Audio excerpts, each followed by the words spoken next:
What is up, everyone? Welcome to the Season 3 Offseason Recap video on my channel today.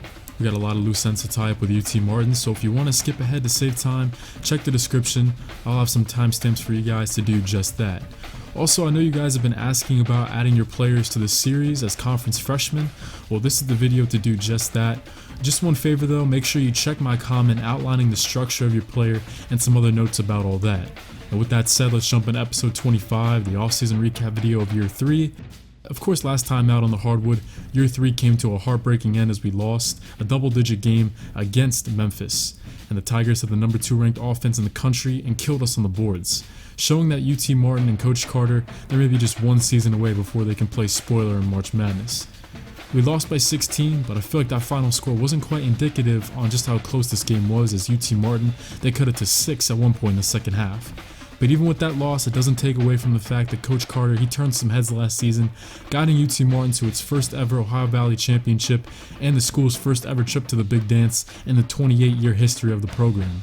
Now let's jump into some player recaps and expectations, an annual tradition of this series, and first up on the menu we got our point man, Dwight Easley. Easley was under the microscope a little bit in his sophomore year actually. We weren't sure if he made the jump Coach Carter was expecting, not improving on his efficiency. But this season, he was outstanding. When Saunders went down with injury, Easley carried us through the tough times on offense and challenged Saunders for the top scorer on the team by season's end, putting up a career high of 29 earlier on this year while shooting in the high 40s for true shooting percentage. Even though his assists decreased, he still had some huge assist tallies this year from time to time, and both Dwight Easley and Saunders, they become seniors, 2 of the top 4 guys who were freshmen back in year 1, and that means after this year, no more original players will remain, which is crazy to think about. Marcus Saunders had Conference Player of the Year aspirations this season, averaging over 20 points a contest for a majority of it, but about halfway through the year, he started playing hurt with a hand injury that held him back so much so that Pierre Hamilton even had to step in and start a few games. And even once Marcus was healthy, it took him a few weeks to channel himself again. But when he regained his form, he was elite at the right time. 21 in the OVC Championship, 25 against Memphis, and honestly, if Saunders doesn't win OVC Player of the Year this year, it'll be a disappointment. That's how high this young man's bar is set. Luke Lawton was coming off the bench to begin his second college season this year, but Joey Ballard broke his ankle a few games into the year, so Lawton stepped in and he played so well that he even took the starting 3 position after Ballard returned to action. He more than doubled his points per game tally this season, and he was the guy Coach Carter put on our opponent's best player. Plus, Luke added a bit of range to his game this season, 34% from 3, which is something that Ballard unfortunately never developed. If Lawton continues to improve as a 3-and-D guy, that'll bolster our already versatile offense. And up next we have Blaine Fry, someone that Coach Carter lucked into in the recruiting battles last year, and man, what a find he was. Leading the team in blocks and steals, and the addition of Fry was a huge reason UTM became one of the best rebounding and defensive teams in the conference. He's only 215 pounds, but he plays so much bigger than his width. He's also second in free throw percentage in the starting lineup behind Easley. Fry shoots 76%. Blaine is already a master of basketball intangibles, and if he becomes more polished offensively, the sky is the limit for the 6'10 freshman from Milwaukee. Christopher Fay, he rounds out the lineup, finishing his first season as a starter here after backing up Floyd Zubek in his freshman year. And Fay actually grew 2 inches over last offseason, and this year he stood as a 7-footer and played like one. Thanks to his athleticism, his rebounding, and rim protection, they were all better than advertised, and his soft touch around the hoop was a key factor in winning some games. Coach Carter wants to develop his 10 to 12-foot jump shot to help spread out the floor a bit. Hamilton, the first ever JUCO recruit for Coach Carter, he's a guy every coach needs in his rotation.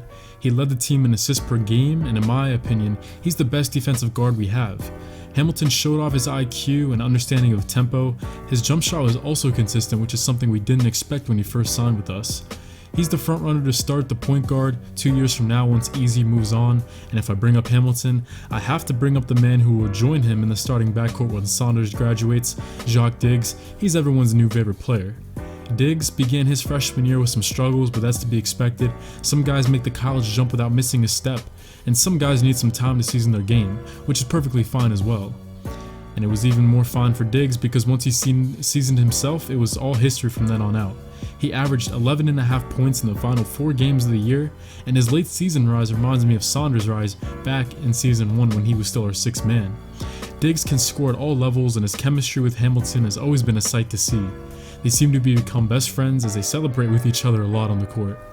Joey Ballard, after starting at the 4 last year, he moved back to his original position at small forward and did reasonably well to start the year, but a broken ankle sidelined him for 2 months of the season, only appearing in 18 games, which left the opportunity for Luke Lawton to take over his starting job for the rest of year 3, and it seemed to not sit well with Ballard as he posted career lows across the board and has by far the lowest morale on the team at 26%.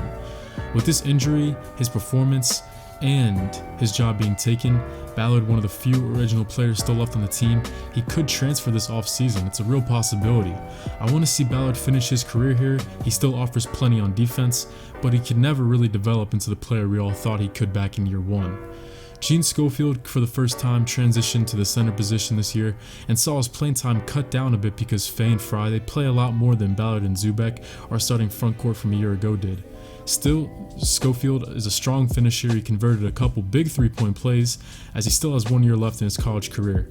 Evan Schneiderman had some trouble adjusting to his first year at the D1 level, but with UTM going after a power forward in recruiting, Schneiderman could move to the 3. He rebounds well for his size, and his best shooting attribute is his 75 3-point rating, so playing small forward may be the best for him to improve his lackluster offense. Blair Renfro, the Kyle Korver of UT Martin, he was our lone senior on the roster this year. He graduates and will definitely be missed. He converted 52% of his 3-pointers in his career, and his game was great against beating zones. Dominique Cleveland had some solid minutes as a space eater here and there, but he's still looking to carve out a role for himself in the rotation, along with Davion Baez, who has some decent shooting ratings from all 3 levels, and he's an OG from year 1 but has never played much. But if Schneiderman doesn't convert well to the 3, this could be his time to finally shine here in his senior year. Alright, the players recap of year 3 is wrapping up, so let's turn our focal to the NCAA Championship. You guys seem to enjoy the CPU versus CPU action every once in a while, so we'll keep this annual tradition of sitting in on the national championship. The number 1 USC Trojans will go to war against the number 2 Kansas Jayhawks. These are 2 very different teams as USC has 2 of the best big men in the country, Salim Hazli and Zaire Colbert. Hazli is a star on both sides of the floor, finishing top 10 in the Pac-12 in points per game, rebounds, and block shots, while being quick on his feet with a solid handle. Colbert is a gritty 7-footer who is also pretty nimble for his size. He's great in the low post, especially on defense. Tyler Siggers, Elijah Ortiz, and Justin Bright, they round out their starting 5. They're very unselfish guards, and all 5 starters can play a lot of defense. USC is top 20 in the nation and leads points per game allowed. Next up is their opponent, the number 2 Jayhawks. Not often you see Kansas as the underdog in a game like this, but unfortunately they're dinged up. Austin Teague, a star underclassman, he's inactive for the big game, and 2 other big men are playing hurt. But Kansas is led by floor general Anthony Wyatt, who's top 5 in both points and assists in the Big 12. This is a team that loves to shoot the 3. You can see why they differ from USC. Number 1 in the nation at 776 3-point attempts on the year as a team, but they only make 31% of those, which is below average overall. So shot selection will be the make or break factor for Kansas tonight. Filling in for the injured Teague will be true freshman Lorenzo Larson, a 2-way guard who makes 40% of his threes, and the Kansas front court of Miles McCormick and Orlando Langford is young but talented, albeit both guys will be playing hurt tonight.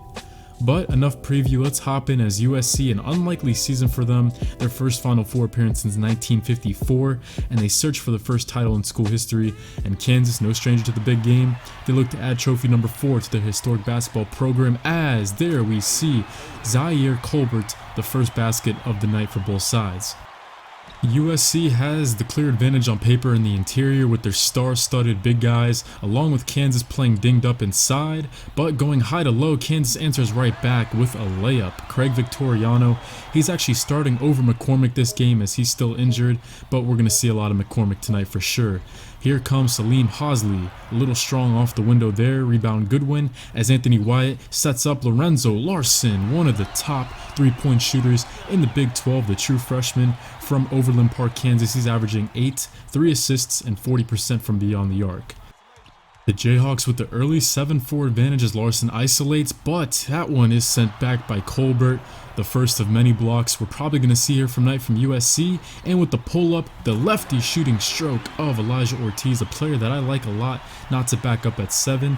Ortiz, a Santa Monica, California native, he actually leads USC in assists per game at the 2-guard position, 5.5 a night. But Larson, back-to-back threes. McCormick from the high post, he found him, and now Larson, he's got a quick 9 points, and Kansas looks like they're playing up, but not too long after that, Zaire Colbert making his presence felt, and another nice pass here. Ortiz already with his 2nd assist, and Colbert, a Los Angeles native, 13 points, 4.5 rebounds, 1.5 blocks for the junior. Salim Hosley's been yet to score until he throws down a tomahawk on the very next possession. We've talked about how skilled he is. Not often you can see a 6'8" forward like that put the ball on the floor and throw down a mean slam like that. Hosley averaging 15, 6.5 rebounds, 1.5 blocks. The senior from Queens, New York, trying to do the unthinkable here at USC and win a championship, but cannot convert the 3-point play. 18-16 USC with the advantage, as here comes a sideline inbound into Anthony Wyatt, who draws the foul. And Anthony Wyatt with that drive just gave Zaire Colbert his 2nd personal foul, and we're only about halfway through the first, so Hosley, who just checked out, has to come back in on short rest. And we're probably not going to see any more Colbert here in the first half. And Anthony Wyatt averaging 17, 5, and 1.5 steals, one of the best guards in the nation. He makes 1 of 2. So checking back in Kansas, we have seen a lot of this. They will press you full court, man to man. And this is the backup point guard for USC. This is Christian Goddard, who gives it to Hosley, and he puts it in with a nice kiss off the glass. Hosley was a little quiet to start, but now a quick 3 field goals for him, up to 6 points, but quick the other way. We have Miles McCormick still chugging along through that injury. Now he's got his first basket, and Anthony Wyatt continuing to pressure these ball handlers. Christian Goddard, the freshman, dribbles out of bounds. Wyatt, that's the guy he needs to attack, as Goddard is the main backup for these talented USC guards, only averaging 1 point and 1 assist on the year. And now quick back the other way. That one is pinned off the glass by Stevanovic, but Goodwin, he will draw the foul from Yannick Aboya. So Lucas Goodwin, he comes off the bench for this team, a sophomore from Sioux City, Iowa, averaging 7 and 4 rebounds, 34% from beyond the arc. He converts that free throw. And that charity stripe shot by Goodwin gave Kansas their first lead of the night, but they retake the offensive side of the floor looking for another lead, down 1. And there is Orlando Langford, not really known for his 3-point shot. The 6'7" sophomore from Austin, Texas, averages 8, 26% from beyond the arc, but a big shot there as the Trojans look for the tie. And check out the swarming defense on Javon Boyd as he's forced to shoot it off the back of the backboard. Kansas playing up. What a defensive showing we're seeing. And now on the glass, they're hanging with the Trojans, which we've never really seen much this year. Craig Victoriano converts his 2nd basket as the Trojans come the other way. But here comes a nice pass, threading the needle. That is Tyler Siggers, averaging 4 assists on the year. USC, they love to share the ball, and Javon Boyd, he quickly responds after that errant layup before and knocks down the free throw. So 27-25 Kansas. As the Trojans with some nice passing, Boyd spots up, and he hits nothing but net. Javon Boyd, a true sophomore, he's got 6 points. He averages 7 on the year. Jared Carter feeds into McCormick, who has his pocket picked by Hosley, and Elijah Carter leads all players up the other side. And 1 for the senior from Santa Monica. Elijah Ortiz averages 9, one of the best playmakers you'll see around the NCAA, 5.5 assists averaging on the year, but he's got 5 and 2 assists here in the first half, doing a bit of everything, and now he's got a 3-point play to add to his totals. 30-27, the Trojans lead with 3:12 left to go. Jared Carter, he's getting pressured by Ortiz as he's playing some stout defense here, gets trapped as Hosley brings some pressure. Great pass out of the trap, and there is a 4-point play opportunity. As William Stevanovic was caught watching there, the ball sailed over his head. He tried to close out, but he is tagged from beyond the arc. That was Lucas Goodwin who hits that 3, plus the opportunity to add 1 from the charity stripe, as Goodwin can take the lead for the Jayhawks with 3 minutes left to go, and he wills that free throw in. I talked about shot selection, and Kansas, they're finding their spots very well here. 36-33 Trojans. They respond quickly, however. Anthony Wyatt checks back in and sets up Lorenzo Larson for his third tray ball of the first half, tying this thing right back up. Everything USC throws at Kansas, they deliver a punch right back. As here comes William Stevanovic with the height mismatch on Lorenzo Larson. A nice little spin move to create space, use his body to drive. And Stevanovic, he's got a nice touch from outside, averages 3 points, 41% from beyond the arc. He's a hometown kid from Los Angeles. Now, here comes Nate Dillard, unsuccessful on the free throw there. Still a 3-point game until Justin Bright takes it through the teeth of the defense and draws the foul. And there is Elijah Ortiz's third assist of the night. As Justin Bright, he steps up to the line. A little quiet here tonight, only a second basket as he averages 9.5 and 1.5 steals. A great two-way player. USC has a ton of them, and he knocks down the free throw to give USC the 6-point advantage going into the half. And USC found themselves down 1 with 3 minutes left to go, but a big run there to take the lead right back with some conviction. The dynamic duo of Hosley and Colbert, they combined it for 15 despite Colbert playing with some foul trouble. Orlando Langford led the way for Kansas with 12 points, and Elijah Ortiz has been a pest on offense and defense for the Trojans. And if Kansas wants to continue to play up with USC, they're going to have to get better play out of their team captain, Anthony Wyatt, as there he goes driving and drawing the foul. Wyatt only with 1 point in the first half, coming off of 1 free throw. He was 0 of 3 from the floor, but you see a lot of very smart offensive guys do this. Whenever they're down on the luck shooting the ball, they like to draw some free throws, get some easy looks with no defense from the charity stripe. Wyatt had 3 assists. As the Manhattan, Kansas native, he would knock down 2 of 2 on this trip to the line. Kansas still hangs around 45-41 Trojans as Hosley pulls it from 3, and Wes Bowman flies out of nowhere to convert the and 1, pulling down that rebound over 3 white jerseys. And I think that's the reason why the Trojans find themselves with their biggest lead of the night now at 6. All of a sudden, they're grabbing every rebound, their defense is stepping up, and they're looking more and more as the Trojans we all know this season as the game continues.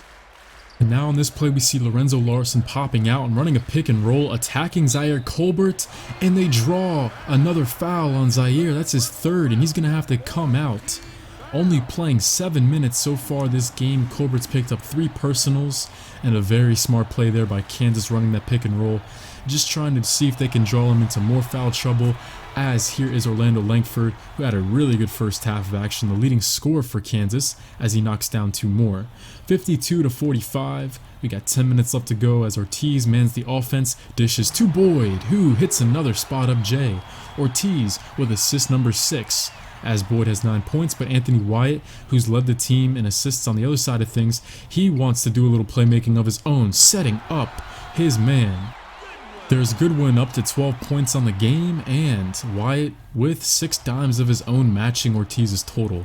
54-48, under 10 minutes left to go, going back door. There is Ortiz. Once again, his playmaking's been on point. And Yannick Aboya, who's getting some minutes here for Colbert in foul trouble. Now he converts, and Anthony Wyatt continues his struggles. He turns it over. Ortiz manning the offense again. Siggers throws up the pump. He drives and finishes through contact. Miles McCormick tried to do all he could to hang with the slippery 5'10 guard, but it just wasn't enough. Fouls him from behind, and Siggers, who's also been a little quiet for USC, there's his first basket. And now the Trojans finally pulling away up by 13 with 6 and some change left to go as this ball works around to Siggers, who fires again. This one's a little short, but Yannick Aboya, one of the many guys off the bench for the Trojans, filling in for Colbert, who had a great night. And that was a big reason why they won. It was that and just all the things that USC, they are known for. They're known for their gritty play, their interior defense, their teamwork and unselfishness, and they stuck to those things down the stretch to pull it out in a 78-87 victory for their first ever national championship in school history. Salim Hosley led all scorers with 18. He had 10 of those in the second half. Ortiz, Bright, and a lot of big guys off the bench for USC, they all had great nights. Langford had 17 for Kansas despite playing hurt, and Anthony Wyatt, he had 10 of those 14 points within the last 5 minutes of the second half, so his offensive surge just came a little too late. So NCAA champions USC, as we take a look at all the postseason awards across the nation. Jesse Robertson from Dayton, he's your player of the year. Mid-major player of the year goes to Evan Layton for the second straight time in the series. USC coach of the year, no surprise there. Marcellus Bichelle, defensive player of the year at 2 blocks a game for the Tar Heels. Gerardo Cotton, big man of the year at 22 points a game for UGA. Isaiah Irving, best freshman in college basketball at 11 and 4 assists for the Ohio State Buckeyes. First team All-American, we got 5'10 guard Deion Golson averaging 22. Jesse Robinson from Dayton, Tristan Graham from Campbell. You don't see an Atlantic Sun player on this list very often, do you? UGA forward Gerardo Carton and Jordan Alvarado round out first team. We also have Justin Andrews here on second team. Joining him is Jacob Ashby, Preston Latham, we've played him before, Marcellus Mobley from Boston College, and Evan Layton at 25 a game. Moving on, we have the freshman All-American. We got Tywan Blaine from Oklahoma, Isaiah Irving, Anderson Withers from Stanford, Kari Burnett from Nebraska, and Diedrich Underwood, 6 points a game for the 85 overall freshman from Florida. Conference champions, there it is, set in stone, everybody.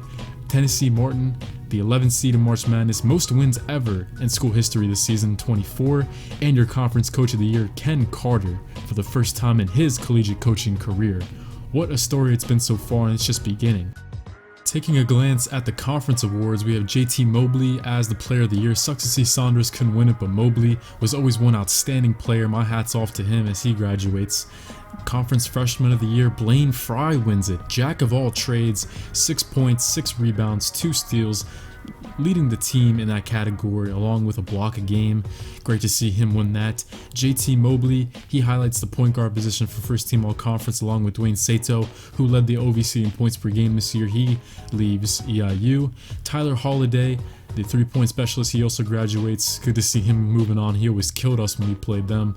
Benny Estrada from Austin P averaging 13. And Christopher Fay, the center, on first team all conference. For the first time ever in Coach Carter's career, he has a player under him make first team.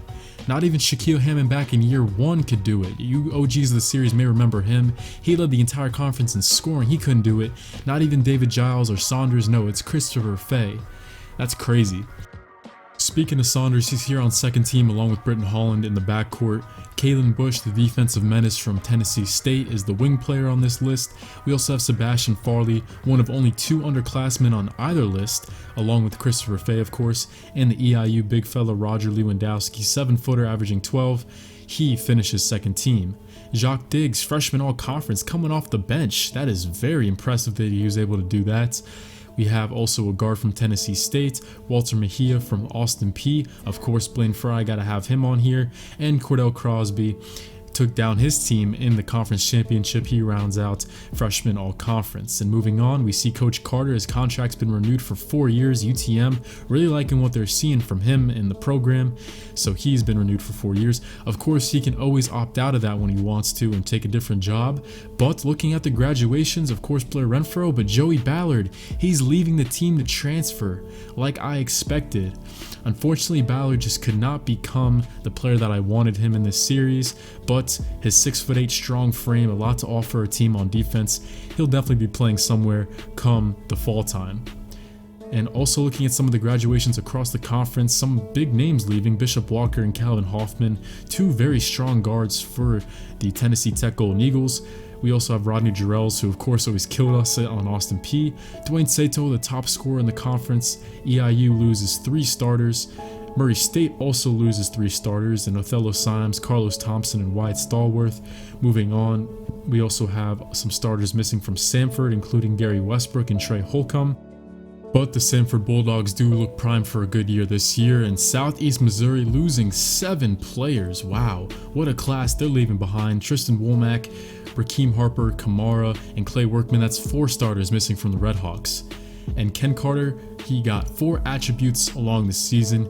He got one for winning 20 plus games. He got one for making the NCAA tournament. I'm going off the cuff here.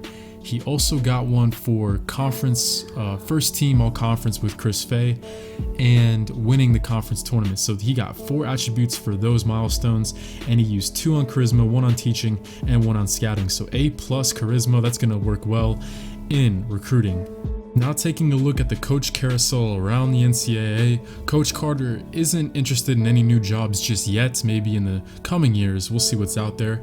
But every single year we've seen more and more higher schools interested in Coach Carter. This year we have FIU from the Sun Belt Conference, Miami of Ohio from the MAC, and finally Valpo from the Horizon.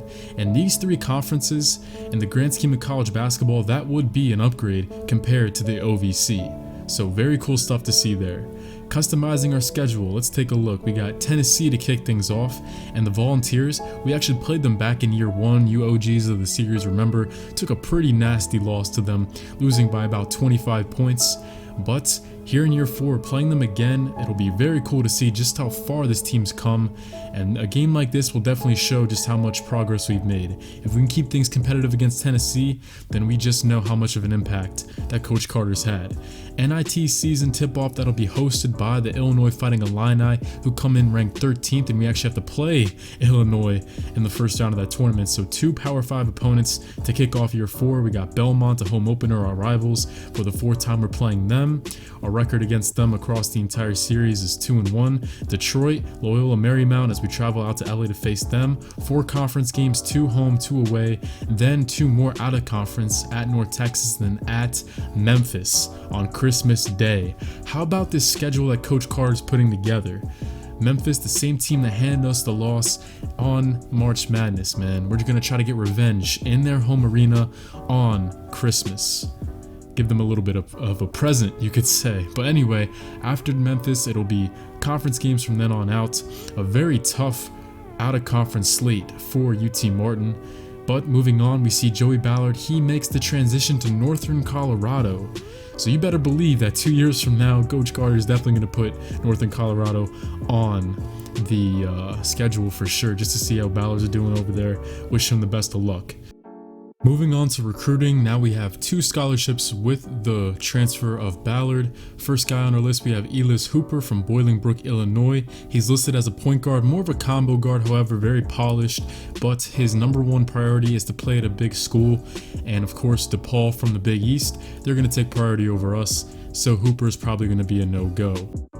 Elias would definitely be a guy to fit perfectly in Coach Carter's system, and with the graduations of Easley and Saunders a year from now, it's about time we look for some more depth at the guard position, but we're going to have to look elsewhere. Number 2 on Coach Carter's list right now is Teron Gardner, a meaty 6'7" wing from Denton, Texas. He's got a very strong frame, great on the defensive end. Coach Carter loves guys like this, not afraid to do the dirty work, rebounds at a super high level, averaged 11 in his senior year. And taking a look at the recruiting race, crystal ball, UTM is all by themselves, so it looks like Gardner's a lock. We had to fight off some schools earlier on in the year, but Gardner seems to like what he sees at UTM, so he's a lock. And with Elias Hooper going to DePaul, most likely, we might as well use a scholarship somewhere else with Ballard's transfer. And we found Dennis Nava, a 2-star wing, 6'6" from Oakland, Illinois. He seems to be a pretty raw prospect, but has some decent athleticism, so you can always take athleticism and mold it into a good player. UTM, we're fighting off guys like Elon and EKU, our conference rival. And Dennis Nava looks to be a raw prospect. His high school stats don't really wow anybody, but he could have some potential with his athleticism. Moving on, a week later, boom, we got Teron Gardner, and his stats on paper, they look awesome. Take a look at his rebounding. He's got 89 defensive rebounding, some good shot blocking as well. His defense is high, his steal's pretty high, and he'll fit that mold right behind Blaine Fry and Christopher Fay. And then we see Dennis Nava, only a 48 overall. His athleticism isn't as good as we thought it was going to be. He's not that quick. His straight end speed's pretty good. Doesn't offer much on offense. And we also have a walk-on this year, Junior Galindo from Stockton, California. Another raw prospect, a 6'6" forward. He's probably going to be redshirted as well. Nava and Gallardo both redshirted, and as we continue to sim, I got a little curious. I wanted to see just if Elias Hooper went to DePaul, and I see him here after we signed both of those prospects. Hooper here with 100 interest all of a sudden, and as I check, look, where in the world did DePaul go? All of a sudden, we're the only team that he's interested in. But of course, with giving our scholarship to Dennis Nava, we lose out. So a bit of a recruiting blunder there, but let's head into recruiting for next season. Coach Carter already putting in some work as he goes plane hopping to look at some high school recruits in their AAU senior seasons. First off, we have Dusty Harrison, a 6'2 guard from Columbus, Georgia, a 3-star prospect. And with the graduations of Dwight Easley and Saunders, of course we have to start looking for some depth at the guard position. And Harrison's a guy who can play both guard spots. Despite being listed as a shooting guard, he's more of a combo guard and actually plays the point for his AAU team. He's well built and has a good understanding of passing lanes and quick reactions on defense, due in part to his great foot speed. On offense, he loves keeping his head up, he loves playmaking, averaging 4 assists for the season. His outside shot is also consistent. He shot 38% from three-point land on 63 attempts this season. It's just not sure yet what guard spot he's better suited for, because he also averaged 3 turnovers, his handle was below average, and his free throw shooting was a little poor for a guard. Coach Carter wasn't overly impressed, but he does really like his upside. As long as Dusty Harrison, he rounds out his game, becomes a little bit more of a complete guard, he'll definitely have a spot being a solid backup 1 or 2. That still is yet to be seen. There you are, his stats right there on his senior year. As we move on to the next prospect, a 6'8" forward by the name of Nick Burnett. Burnett is out of Charlotte, North Carolina, and has a very versatile game which would fill a weakness for us. I feel like most of the big men on our roster are one-dimensional, whether on offense or defense, but Nick Burnett has an intriguing skill set. For one, there was a few times where he'd throw up a pump fake from like 10 to 12 feet out, and defenders actually would bite on it, and that just shows that defenses know he can hit from mid-range, and he did a few times in this game. Burnett is a decent rebounder, more so on the offensive glass, averaging 8 in his senior year. He also added 13 points, a steal, 2 blocks, and he knows how to stay out of foul trouble when protecting the rim. He averaged less than 2 fouls a game in 24 minutes in his senior year. So you're getting a pretty complete player with no big weaknesses in Burnett. While Schofield is graduating a year from now, we're going to need a backup to pair with Teron Gardner in the future frontcourt, and Burnett could be that guy. His only real weakness is that he doesn't really crash the glass with the type of intensity you want to see, like some of the other guys on our roster, but once he gets that fight on the glass, then he'll fit right in here. Now, one more prospect, Jimmy Largent, a 6'5 shooting guard from Norfolk, Virginia. And you guys might be asking, hey, CSR, where's the highlights? Well, I did a very stupid thing. I did play his game in AAU, but I accidentally did not hit the record button because I'm an idiot. So we don't have any game tape from him, which is kind of sad because he's the player that actually impressed me the most. He had 15 points, 3 made 3 balls, and overall, a guy that's been shooting up the boards for Coach Carter, Jimmy Largent. Definitely going to try to get him for the future backup 2 guard. Alright everybody, that does it for Year 3's offseason recap. And then the next time out, we're going to be heading to Year 4, taking on the Tennessee Volunteers, a rematch from Year 1 where we almost lost by 30. Let's see if we can keep it a little bit more close this time around and see how much progress we made over the last few seasons. And taking on the number 14 ranked Illinois Fighting Illini in a preseason tournament. Got some great college basketball coming up for you guys in the next time out, so stay tuned for that here on CSR.